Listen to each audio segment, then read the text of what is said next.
Et cette question du passeport vaccinal, ça a été toute une saga ici en Ontario. On en a parlé plusieurs fois. Le gouvernement Ford y était opposé. On va faire le point avec Geneviève Tellier, politologue à l'Université d'Ottawa. Bonsoir. Oui, bonsoir, Mme Grégoire. Alors, M. Ford l'a dit lui-même aujourd'hui, il n'y va pas de gaieté de cœur. Il souhaite en fait même que cette mesure soit temporaire. Qu'est-ce qui, selon vous, motive ce changement de cap? Bien, on voit que la quatrième vague prend de l'ampleur. On est dans la quatrième vague maintenant. Et donc, si on veut ne pas reconfiner comme on l'a fait l'an passé, il faut peut-être prendre des mesures différentes cette fois-ci. Ce qui a changé, c'est que la population est vaccinée. Une grande proportion de la population est vaccinée. Et donc, si on veut pouvoir garder un semblant de normalité, bien, le passeport vaccinal semble s'imposer. Surtout qu'on le voit maintenant ailleurs au pays. Alors, il y a de plus en plus de pression, j'imagine, qui a été mise sur les épaules de M. Ford pour faire une annonce qui allait dans le même sens que ce qu'on a vu dans d'autres provinces comme au Québec ou en Colombie-Britannique. Oui, et M. Ford, qui d'ailleurs a rejeté un peu le blâme sur le gouvernement fédéral, il a dit qu'il aurait préféré voir un système national, mais que Justin Trudeau a préféré aller en élection.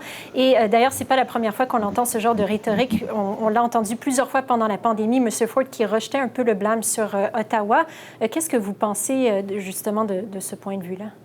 Bien, vous avez raison, on est dans la continuité des arguments de M. Ford. Alors, il n'y a rien de nouveau. Quand il est obligé de prendre une décision qui ne fait pas son affaire ou qui est obligé de changer d'idée, il va essayer en général de blâmer quelqu'un d'autre, puis souvent c'est le gouvernement fédéral. Il a raison un peu jusqu'à un certain point que, dans ce sens que peut-être un passeport à l'ensemble du pays aurait pu être désirable, surtout si on pense en termes de voyage à l'étranger. Par contre, il aurait fallu avoir l'adhésion de toutes les provinces, tous les territoires, puis ça aurait été très long et très compliqué à mon avis. Donc, le fait qu'on y aille province par province, c'est sans doute la meilleure méthode. Et la chose sur laquelle qui est un peu surprenante, par contre, c'est de voir qu'on est quand même assez en retard par rapport aux autres provinces. Donc, l'application va arriver seulement à la fin du mois d'octobre, si j'ai bien compris. Ce qui est quand même beaucoup plus tard qu'au Québec, où l'application existe depuis déjà une semaine.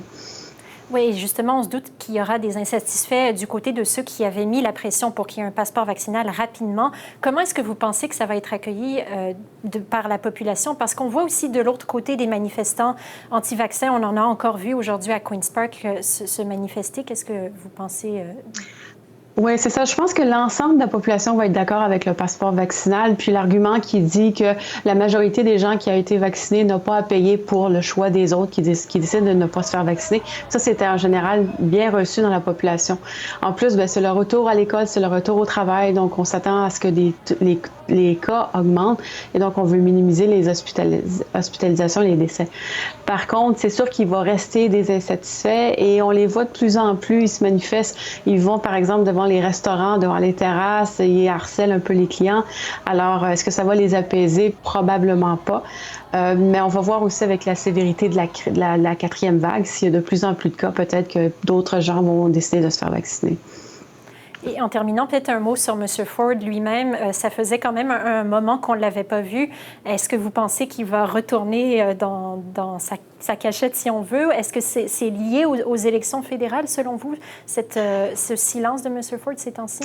J'espère que c'est pas lié aux élections fédérales parce que l'objectif de M. Ford, c'est de voir aux intérêts de sa province. Alors, si pour le bien de sa province, c'est d'aller dans les médias et de faire des points de presse et d'expliquer ce qui se passe, surtout avec la gestion de la pandémie, M. Ford ne devrait pas s'en empêcher.